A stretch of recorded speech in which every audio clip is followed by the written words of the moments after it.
Merci de choisir Chamberlain. Voici comment installer un ouvre-porte Chamberlain sur une porte sectionnelle avec plafond non fini. Ces étapes s'appliquent aux modèles récents. Votre produit peut différer. Cette vidéo est fournie à titre démonstratif seulement. Voir le manuel pour les instructions et la sécurité. Téléchargez l'application Built pour des instructions 3D interactives. Avant de commencer, installez la dernière version de l'application MyQ sur votre appareil mobile. Les fermetures de portes non surveillées, notamment celles effectuées via l'application MyQ, hors de la ligne de vue, ne doivent être utilisées qu'avec des portes articulées. Voici les étapes que nous allons couvrir. Vérification avant de commencer. Assemblage et installation de l'ouvre-porte. Câblage, ajustement et test de sécurité. Puis, fonctionnalités supplémentaires. Désinstallez complètement votre ouvre-porte de garage actuel si vous en avez un. Également, désactivez les serrures et retirez toute corde raccordée à la porte de garage. D'abord, vérifiez le reste de votre porte de garage. Commencez avec la porte en position fermée. Soulevez la porte de 1 à 1,2 m du sol, puis relâchez la porte. Une porte équilibrée reste en place, soutenue par ses ressorts. Montez et descendez la porte pour vérifier tout blocage. Fermez la porte après la vérification. Si votre porte bloque ou est déséquilibrée, communiquez avec un technicien formé en système de porte avant d'installer cet ouvre-porte. Une porte déséquilibrée peut ne pas se relever au besoin. Ne touchez jamais au ressort, câble ou support de la porte. Tension extrême. Vérifiez le joint au bas de la porte. Tout espace entre le plancher et le bas de la porte ne doit pas dépasser 6 mm. Sans quoi, le système d'inversion de sécurité pourrait faire défaut. Les actionneurs de porte Chamberlain sont livrés avec un rail conçu pour porte de garage de 2,1 m de haut. Pour une porte de plus de 2,1 m et jusqu'à 3 m de hauteur, une trousse d'extension de rail est requise. Voir la section accessoires du manuel pour la trousse compatible. La porte doit avoir des renforts horizontaux et verticaux pour la soutenir et prévenir les dommages.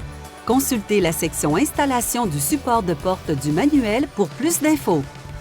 Déballez l'ouvre-porte de garage et disposez les pièces. Nous recommandons de poser le moteur sur du carton pour éviter les égratignures. Contenu: support de linteau, poulie, support de porte, bras courbés et droits, chariot, corde et poignée d'urgence, rail, une section avant et 4 sections centrales, ouvre-porte ou unité motrice, dispositif de retenue, quincaillerie, support en U, courroie, fil blanc et blanc-rouge, guide de l'utilisateur et étiquette d'avertissement, système de protection, capteur d'inversion, fil blanc et blanc-noir, capteur d'envoi et de réception, support inclus, accessoires préprogrammés, incompatible avec les anciens modèles ou accessoires tiers. Voir la liste des outils et des articles supplémentaires. Support de montage au plafond non inclus. Placez l'ouvre-porte sur un carton protecteur à environ 3 mètres de la porte. Retirez les pièces du bras de porte et mettez-les de côté avant d'assembler le rail. Alignez le rail au sol et emboîtez les sections effilées dans les plus grandes. Les languettes latérales s'enclenchent en place. La section avant du rail, celle avec la fenêtre, se place à l'extrémité côté porte. La languette de découpe doit être vers le haut.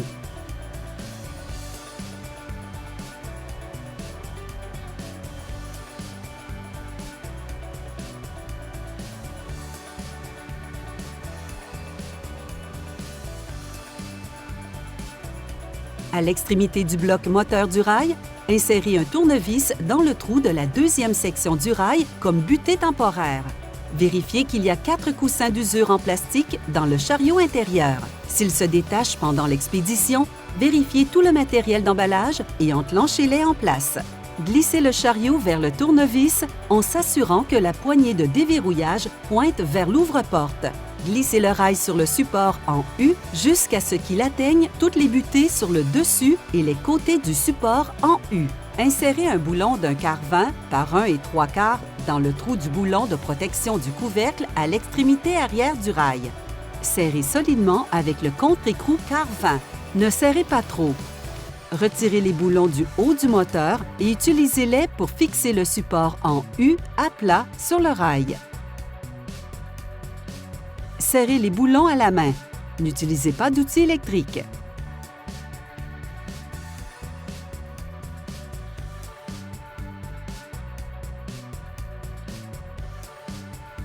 Sur le rail le plus proche de la porte, faites passer la courroie par la fenêtre.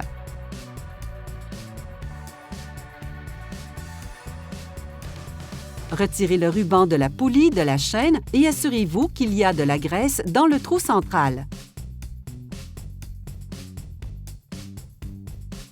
Placez la poulie tendeur dans la fenêtre. Insérez le boulon de tension par le haut à travers le rail et la poulie. Serrez à l'aide d'une rondelle de blocage de 3/8 de pouce et d'un écrou sous le rail jusqu'à ce que la rondelle de blocage soit comprimée. Assurez-vous que le côté nervuré de la courroie est en contact avec la poulie. Tournez la poulie pour vous assurer qu'elle tourne librement.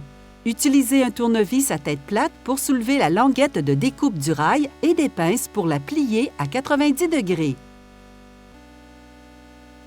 Tirez la courroie autour de la poulie tendeur et vers le chariot. Assurez-vous que la courroie n'est pas tordue et que le côté nervuré est en contact avec le dispositif de retenue du capuchon de la courroie. Accrochez la courroie au chariot.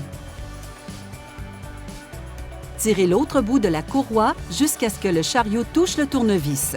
Étendez la courroie et enroulez-la autour du pignon sur le moteur. Assurez-vous que la courroie n'est pas tordue et que le côté nervuré est en contact avec le pignon. Fixez la courroie à la tige filetée avec le matériel de liaison principal.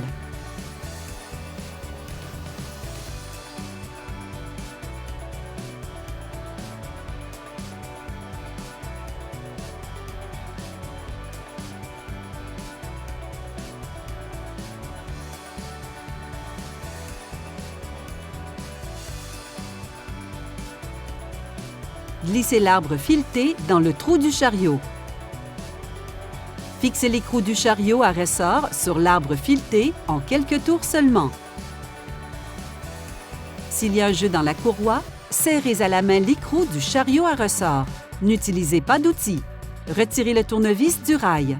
Pour régler le ressort, insérez le tournevis plat dans la fente de l'anneau de l'écrou. Maintenez l'anneau de l'écrou et tournez l'écrou avec la clé jusqu'à ce que le ressort se relâche et bloque l'anneau contre le chariot. Terminez en posant la retenue du capuchon de courroie.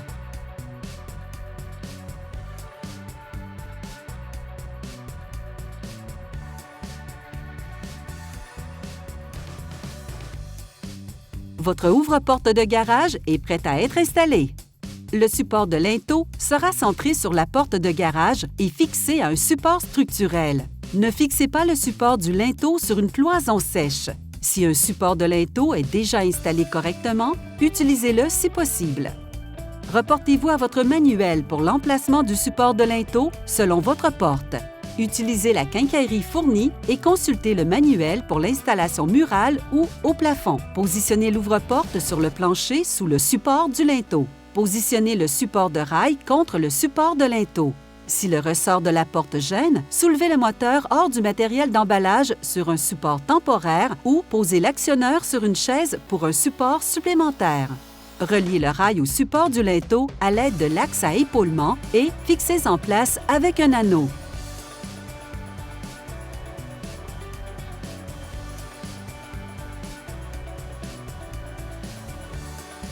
Soulevez l'ouvre-porte de garage sur une échelle. Une fois fixé au support de linteau, le rail doit être centré sur la porte. Ouvrez la porte et placez un 2x4 sous le rail. Cela réglera l'ouvre-porte à la bonne hauteur d'installation.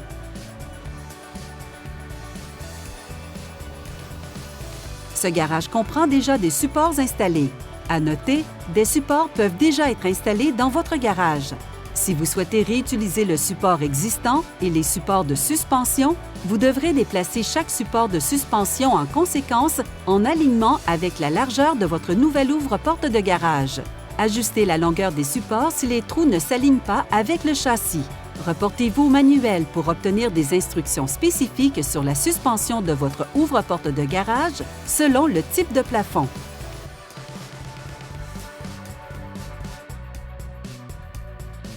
Fixez le support de suspension à l'ouvre-porte de garage et au support.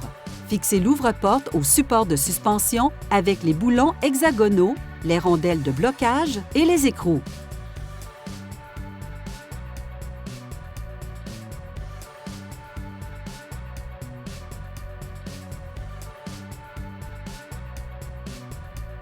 Pour un soutien supplémentaire, fixez les supports de suspension avec un support diagonal non inclus.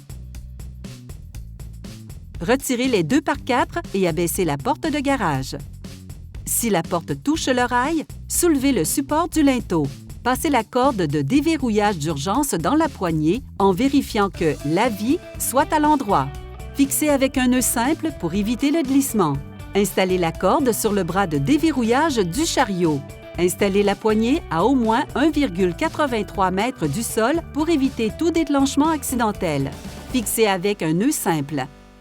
Vous pouvez brûler l'extrémité coupée de la corde pour éviter qu'elle ne s'effiloche. Si votre porte de garage est faite de matériaux légers, comme de la fibre de verre, de l'aluminium ou de l'acier léger, assurez-vous que des renforts horizontaux et verticaux sont installés avant de fixer le support de porte. Le support de porte sera centré sous le support de linteau. Il se fixe sur le renfort vertical du panneau supérieur à l'aide de la quincaillerie fournie. Si un support de porte est déjà installé, il est plus facile de l'utiliser. Voir le manuel pour les étapes d'installation selon le type de porte. Fermez la porte. Débranchez le chariot en tirant la poignée d'urgence. Fixez le bras droit de porte au chariot extérieur à l'aide de l'axe à épaulement. Fixez avec l'anneau de fixation.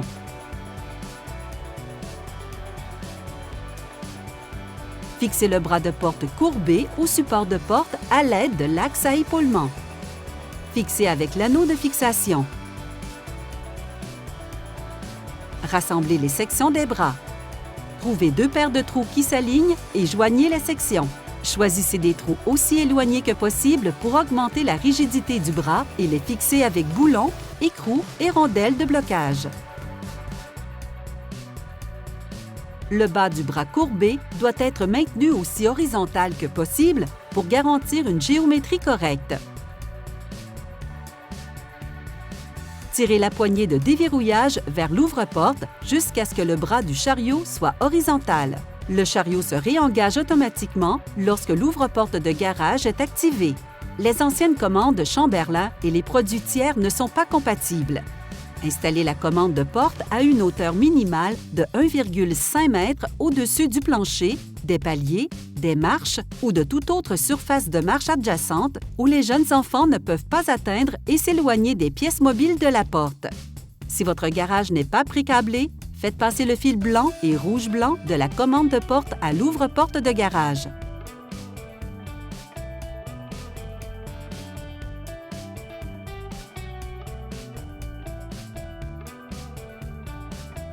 Branchez les fils aux bornes rouges et blanches de l'ouvre-porte de garage. Si votre garage est pré-câblé, assurez-vous d'avoir les mêmes fils qui sont connectés aux commandes.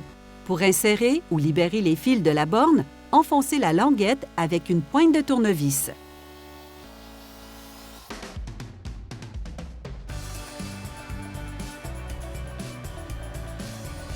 Fixez l'étiquette d'avertissement au mur près des commandes avec punaise ou agrafe. Placez l'étiquette de test de sécurité en marche arrière manuelle à un endroit visible sur la porte. Si votre garage n'est pas pré-câblé pour les capteurs d'inversion, suivez les instructions pour acheminer les fils vers les capteurs.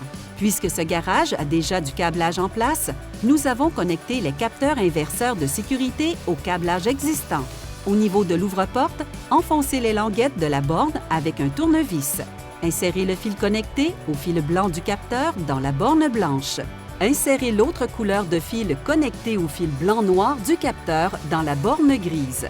Branchez l'ouvre-porte dans la prise électrique, mais ne faites pas fonctionner l'ouvre-porte. Vérifiez les capteurs inverseurs de sécurité. Le voyant d'aile ambre émetteur doit rester allumé. Si la dalle ambre est éteinte, assurez-vous que l'ouvre-porte de garage est sous tension. Vérifiez ensuite que la connexion de câblage au capteur et à l'ouvre-porte n'est pas brisée ou court-circuitée. Le voyant DEL vert du capteur de réception devrait rester allumé. Si la DEL verte du capteur de réception est éteinte, assurez-vous que la connexion de câblage au capteur et à l'ouvre-porte n'est pas brisée ou court-circuitée. Si le capteur clignote, assurez-vous que rien n'obstrue le capteur et vérifiez qu'il est correctement aligné. Pour aligner le capteur, desserrez l'écrou à oreille et ajustez-le jusqu'à ce que la DEL reste allumée. Pour un bon alignement, si les deux DEL sont allumés, ajustez les supports du capteur sans bloquer la poutre. Soulevez la porte jusqu'à ce que le chariot s'enclenche. Les boutons de programmation sont situés à côté des connecteurs de câblage. Vous utiliserez 3 boutons: Montée, Descente et Réglage. Appuyez sur le bouton de réglage jusqu'à ce que le bouton haut clignote. Appuyez sur le bouton haut jusqu'à ce que la porte soit à la position d'ouverture désirée. Pour éviter d'endommager les véhicules, vérifiez que la porte est complètement ouverte et dégagée. Une fois la porte complètement ouverte, appuyez sur le bouton de réglage et relâchez-le. L'éclairage de l'ouvre-porte clignotera 2 fois et le bouton bas commencera à clignoter. Appuyez sur le bouton bas et maintenez-le enfoncé jusqu'à ce que la porte soit à la position de fermeture désirée. Une fois la porte en position de fermeture désirée, appuyez et relâchez le bouton de réglage. Le voyant de l'ouvre-porte clignotera 2 fois. Le déplacement est maintenant programmé. L'ouvre-porte effectue ensuite la détection de force en ouvrant et fermant la porte. L'ouvre-porte émettra une alerte sonore et visuelle avant d'ouvrir et de fermer automatiquement la porte. L'ouvre-porte émettra 3 bips, confirmant que la configuration automatique de la force est terminée avec succès. L'ajustement est complet. Si vous entendez un long bip après que la porte a tenté de se déplacer, la configuration automatique de la force n'a pas réussi. Veuillez recommencer à l'étape 1 de la programmation du déplacement. Testez le système d'inversion de sécurité à chaque ajustement. Une fois la porte complètement ouverte, placez un 2x4 à plat, centré sous la porte. Appuyez sur le bouton de la télécommande pour fermer. La porte doit reculer lorsqu'elle entre en contact avec le sol. Si la porte s'arrête sans s'inverser, répétez le programme en réglant la limite de fermeture plus près du sol. Répétez le test d'inversion de sécurité. Si le test continue à échouer, appelez un technicien formé en système de porte. Pour tester le système de protection, ouvrez la porte. Déplacez un objet d'au moins 15 cm de haut sur le plancher dans le chemin de la porte. Utilisez la télécommande pour fermer la porte. La porte ne bougera pas plus de 2,5 cm. L'ouvre-porte ne se fermera pas à partir d'une télécommande si la DEL de l'un ou l'autre des capteurs d'inversion de sécurité clignote, vous alertant du fait que le capteur est mal aligné ou obstrué. Si l'ouvre-porte ferme la porte lorsque le capteur d'inversion de sécurité est obstrué et que les capteurs ne sont pas à plus de 15 cm au-dessus du sol, appelez un technicien formé en système de porte. Si votre appareil est équipé d'une batterie de secours, installez-la. Portez gants et lunettes de protection lorsque vous travaillez autour du compartiment de la batterie ou la changez. Débranchez l'ouvre-porte de garage. Insérez partiellement la batterie dans le compartiment avec les bornes orientées vers la droite. Connectez les fils noirs et rouges de l'ouvre-porte de garage aux bornes correspondantes de la batterie. Insérez complètement la batterie. Testez la batterie en ouvrant et fermant la porte avec la télécommande ou la commande murale. Lorsque le moteur est activé, le voyant DEL d'état de la batterie s'allume en orange fixe pour signaler un fonctionnement sur batterie ou clignote pour indiquer une batterie faible. Notez que l'ouvre-porte peut fonctionner plus lentement si la batterie n'est pas complètement chargée. La batterie se recharge lorsque l'ouvre-porte est branchée dans une prise électrique de 120 volts CA qui est alimentée et nécessite 24 heures pour se charger complètement. Utilisez l'application MyQ sur mobile pour vous connecter à votre ouvre-porte. Une DEL sur l'ouvre-porte indiquera l'état Wi-Fi. S'il n'y a pas de voyant, le Wi-Fi n'est pas activé. Le clignotement bleu signifie que l'ouvre-porte est en mode d'apprentissage Wi-Fi. Le clignotement bleu et vert signifie que l'appareil tente de se connecter au routeur. Un clignotement vert signifie qu'il tente de se connecter au serveur Internet. Vert fixe signifie que le Wi-Fi a été configuré et que l'ouvre-porte est connecté à Internet. Bleu fixe signifie que votre appareil mobile est connecté à l'ouvre-porte de garage. Votre ouvre-porte de garage est équipé d'une caméra réglable. Téléchargez l'application MyQ, configurez un compte et connectez votre ouvre-porte pour commencer la vidéo. Retirez le film protecteur bleu sur la lentille de la caméra. La caméra a une aile pour indiquer l'état. Le clignotement bleu indique que l'appareil tente de se connecter au mobile. Bleu fixe signifie que l'appareil photo est connecté à l'appareil mobile.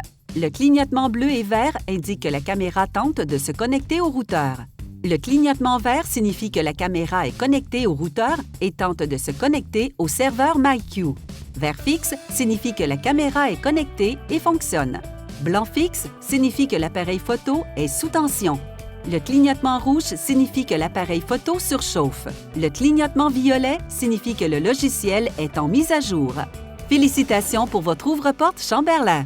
Visitez support.chamberlaingroup.com. Merci d'avoir choisi Chamberlain.